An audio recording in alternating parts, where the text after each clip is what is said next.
auxquels il et elle ont dû se contraindre à cause de la précarisation de plus en plus importante de la jeunesse. Cette réforme est en adéquation avec le projet de société d'Emmanuel Macron.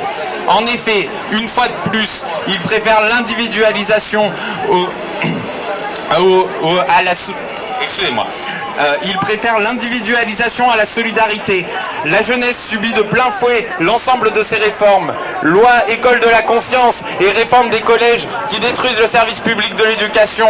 La réforme du bac qui met en place des lycées d'élite et des lycées poubelles en individualisant les parcours pour le bac et en détruisant toute forme de cadrage national de nos diplômes. Ensuite, les jeunes se retrouvent confrontés à Parcoursup et à une sélection sociale violente qui leur ferme la porte d'accès à l'université.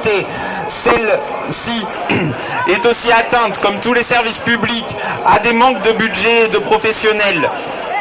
Une fois arrivés sur le marché du travail, les jeunes se retrouvent confrontés au chômage massif et aux contrats précaires. La loi Travail XXL et la loi El Khomri ont renforcé les difficultés rencontrées par les jeunes dans le monde du travail. Rappelons qu'en France, l'âge du premier emploi stable est à 27 ans.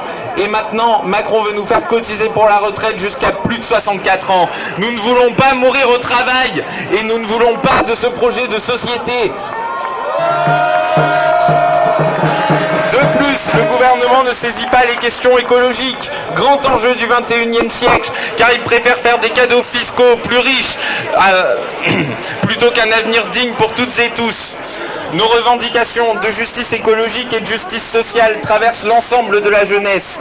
Nous demandons le retrait du projet Macron de la voie, mais aussi la mise en place d'un revenu étudiant face à la précarité étudiante et la fin de la libéralisation de l'ESR. Nous voulons la retraite à 60 ans, une baisse du temps de travail et la prise en compte de nos années d'études dans le calcul de notre future retraite. Mobilisons-nous toutes et tous dans l'unité pour un avenir digne.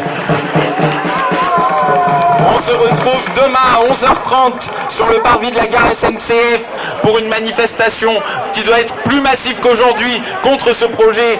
À 14h, vendredi, à la fac de lettres, il y a une réunion du comité de mobilisation de la jeunesse pour qu'on puisse s'organiser et discuter ensemble des suites de la lutte à donner. Et on se retrouve samedi à 16h30, place de l'Europe, à Chamalières pour la retraite au flambeau. On lâchera rien et on continue la mobilisation et les grèves jusqu'au retrait de la réforme des retraites.